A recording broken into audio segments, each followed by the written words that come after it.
الرحمن الرحيم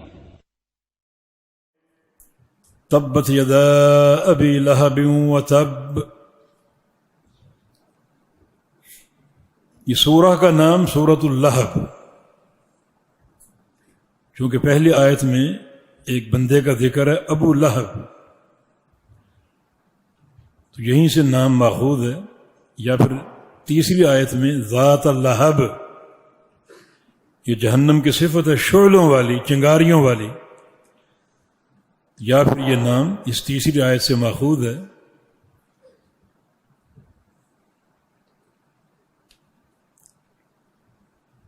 یہ سورہ مبارکہ بالاتفاق مکہ میں نازل ہوئی.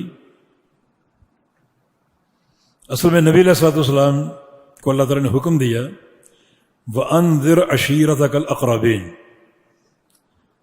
کہ اب آپ باہر نکلیں اور اپنے خاندان والوں کو، اپنے قوم، آپ کی برادری اہل مکہ، انہیں آپ ڈرائیں اور ان تک توحید کا پیغام پہنچائیں.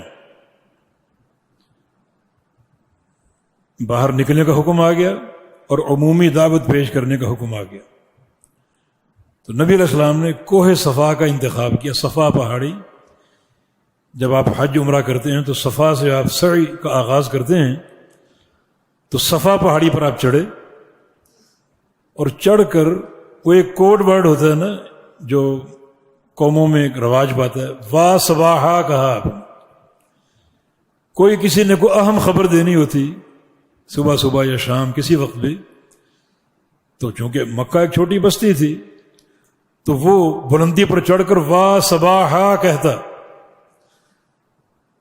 مانا لوگوں کو اطلاع کہ کوئی خبر ہے، سب آ جاؤ اپنے گھروں سے. تو نبی علیہ الصلوۃ والسلام عمومی دعوت دینے کے لیے کوہ صفا پر چڑھ گئے اور آپ بلند آواز سے پکارا وا صباحا وا صباحا. لوگوں نے آپ کی آواز سنی اور کہا کہ آج پہلی بار محمد نے بلایا ہے صلی اللہ علیہ وسلم، کوئی اہم خبر ہے. کوئی گھر باقی نہ بچا، سب باہر آ گئے. جب سب جمع ہو گئے تو آپ نے فرمایا کہ اگر میں تم سے کہوں کہ لشکر تم پر حملہ کرنے والا ہے صبح یا شام، وہ آیا کہ آیا اور تم پر حملہ ہوا کہ ہوا، میری بات کو سچا مانو گے؟ انہوں نے کہا کہ ہماری کسی سے بظاہر عداوت نہیں ہے، نہ کسی کے حملے کی توقع ہے، لیکن اگر تم یہ خبر دو گے تو ہم مان لیں. ما جربنا علیک الکذب، ہم نے کبھی آپ کو جھوٹ بولتے نہیں دیکھا، آپ سچے صادق اور امین، آپ صادق اور امین ہیں، ہم نے کبھی آپ کو جھوٹ بولتے نہیں دیکھا. وہ ہماری کسی سے آج کل مخاصمت نہیں ہے، کوئی حرب نہیں ہے، کوئی جنگ نہیں ہے، لیکن اگر آپ یہ خبر دیں گے تو مان لیں.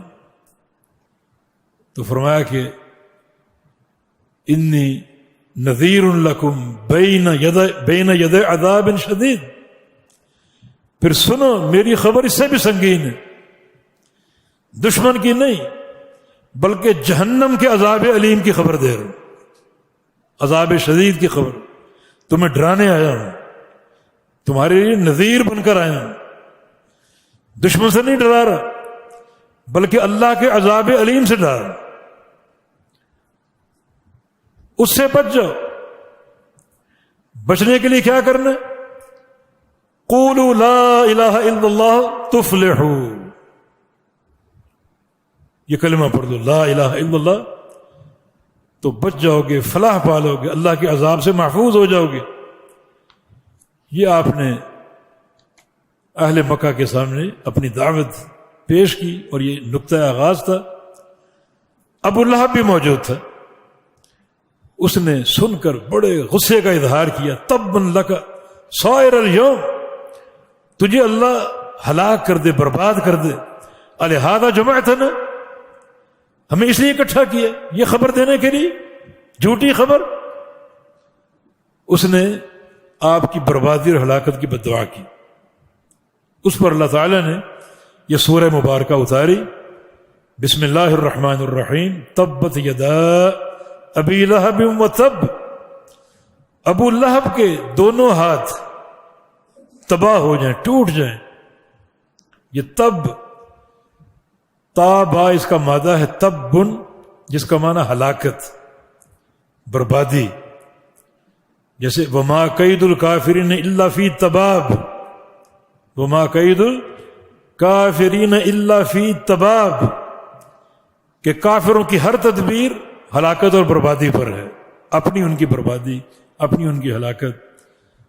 ابو لہب کون ہے؟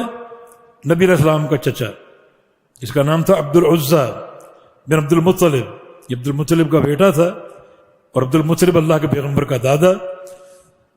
تو ابو لہب، اس کا نام عبد العزیٰ. ابو لہب اس کی کنیت تھی، لہب اس کے بیٹے کا نام نہیں ہے. لیکن لہب بولتے ہیں آگ کے دہکتے ہوئے انگارے کو. اس کا رنگ چہرے کا جیسے آگ کا انگارہ ہوتا ہے، سرخ، بڑا خوبصورت، جیسے ابھی اس سے شعلہ بھڑک اٹھے. اس لیے اس کی کنیت ابو لہب رکھی گئی کہ سرخ و سفید چہرے والا ابو لہب. لیکن نام اس کا کیا تھا؟ عبد العزیٰ. عزیٰ ان کا بت تھا، اس بت کے نام سے عبد العزیٰ بن عبد المطلب. نبی علیہ السلام کا چچا تھا، اور سب سے زیادہ دعوت توحید میں مخاصمت اور مزاحمت ابو لہب نے کی تھی. یہ سوق ذی مجاز میں یہ طارق بن عبداللہ المحاربی فرماتا ہے کہ میں نے دو افراد کو دیکھا، ایک نوجوان اور ایک بوڑھا. جو جوان تھا وہ کہہ رہا تھا کہ ایھا الناس قولوا لا الہ الا اللہ تفلحوا، اور جو بوڑھا تھا اس کے ہاتھ میں ایک تھیلا تھا جو پیچھے سے پتھر مار رہا تھا، اور کہتا تھا کہ لوگوں اس کی بات نہ سنو، یہ میرا بھتیجا ہے اور یہ پاگل ہے، مجنون ہے، اس کی بات نہ سنو، اور پتھر مار رہا ہے. اور میں نے دیکھا کہ جو آگے جوان جا رہا ہے اس کی ایڑیاں خون آلود ہو چکی تھیں، مگر وہ بڑے صبر اور ہمت کے ساتھ، چونکہ ایک بازار کبھی کبھی لگتا تھا، اس بازار میں عامت الناس کو توحید کی دعوت دے رہے تھے. تو میں نے کسی واقف حال سے پوچھا کہ یہ دونوں کون ہیں؟ تو کہا کہ جو اگلا شخص ہے وہ محمد نامی صلی اللہ علیہ وسلم، جس کا دعویٰ ہے کہ وہ اللہ کا رسول ہے اور اللہ کی توحید کا پیغمبر ہے. اور جو پیچھے بوڑھا شخص ہے وہ اس کا چچا ابو لہب. تو اسلام سے محاربت کرنے والا